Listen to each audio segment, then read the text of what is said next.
use, unlike some of the proprietary versions of software that do the same thing.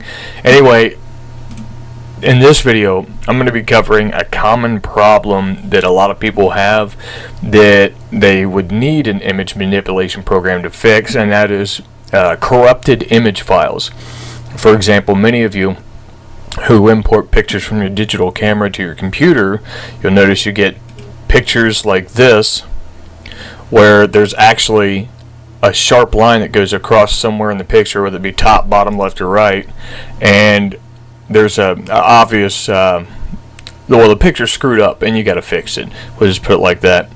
Now there's and then here's another example of it.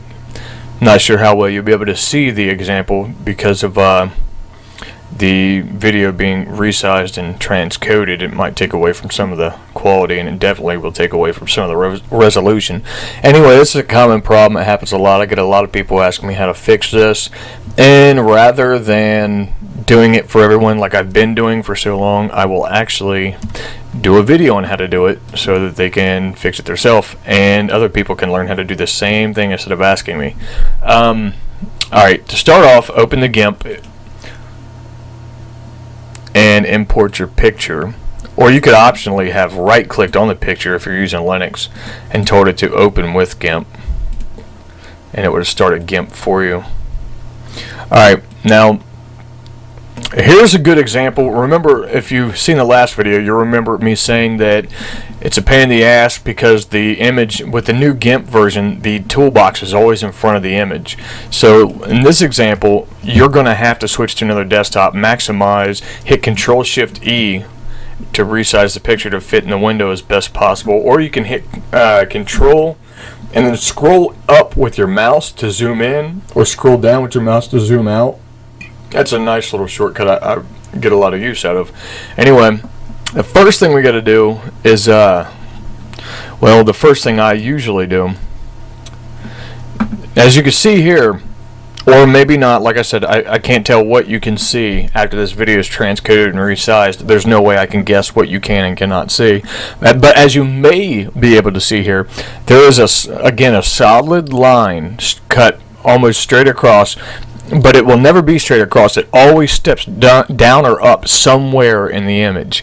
And in this case, it's right almost in the middle. And then it goes across. A lot of times in the image, you'll see that the image is shifted one way to the left or one way to the right, whichever. But in this case, the image was shifted to the left, and some of the things that used to be on the left, you can now see them on the right just a little bit. So what we're going to have to do, as you can tell, or you can kind of guess by looking at it ahead of time, we're going to have to take this whole image, cut this part, shift it to the right, and then cut this sliver off this part and paste it over here. It's going to be a little bit tricky, but we can do it.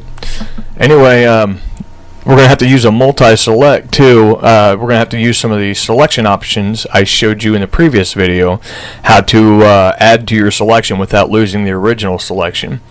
Now here what I'm going to do, because we're going to be shifting it to the right, I am going to actually enlarge this canvas just long enough to accommodate for this extra piece right here going off to the right, because if it goes off to the right, obviously you're going to lose it. It's going to be cropped off the image.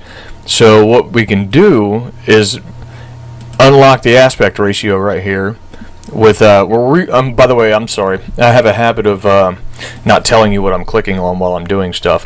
Go down to, or go up to image and then canvas size, and then unlock the aspect ratio constraint. And then for width, just add a reasonable amount. You got a little preview down here. It's not, it gives you a ballpark figure what's going on. But add a decent amount, and then click resize. That way, at least it's not, even though it's pushed off the layer, it's not pushed off the image. And we might actually have to resize the layer to fit image by hitting Control L if you set up the keyboard shortcuts that I showed you in the original video. But we're not going to yet because we don't know for sure that we have to. Alright, so start in this case, in this image, So we're going to start from the bottom left corner because we made extra room on the right. The whole image was shifted left. We're going to shift it right now by dragging from the bottom left to the top right. Now we're going to try to select only up to the line of where the corruption begins, but to the bottom part of that line. And then zoom in after you make your selection to make sure you're dead on that line. You hit Control Zoom with your mouse wheel. And it looks like I'm pretty close to being dead on my line. As you can see, the selection line here is a clear separation between the good image and the corrupt image. Now what we've got to do is try to get the rest of this bad spot in the selection.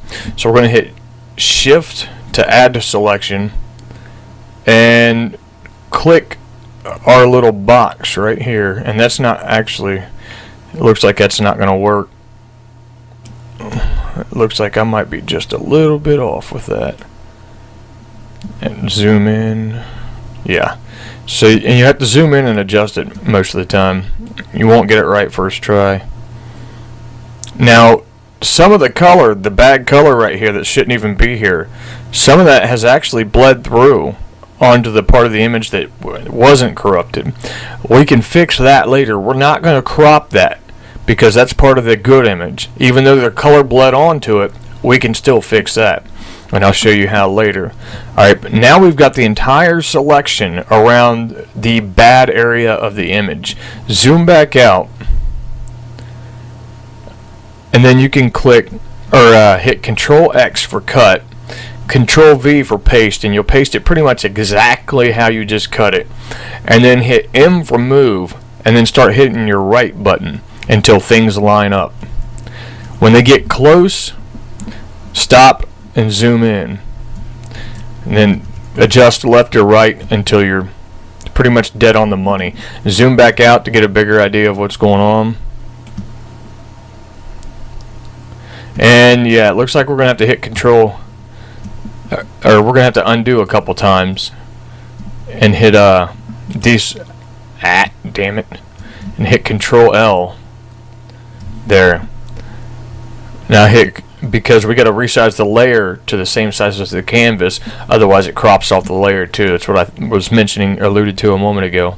Alright, hit Control X to recut it again, and then Control V to paste in place, and just hit right until you looks like you're in the ballpark. And then when it does, zoom in and see how close you can get it to being dead on. In this case, it looks like I am dead on. And then go ahead and anchor down. And that did not work because I did not do it. Alright. Check it out. Undo, undo, undo, undo, undo, undo.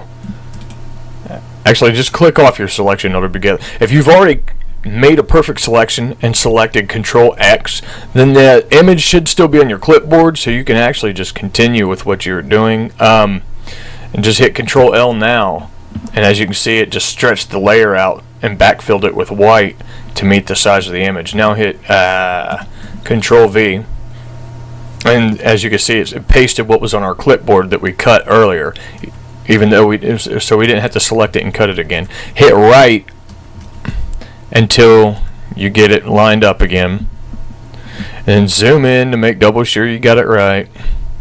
Zoom back out if you do, and now come over here to the extra part of the image that we were trying to save. This is the part I mentioned a moment ago that we're going to try to recover, or we're going to try to take back.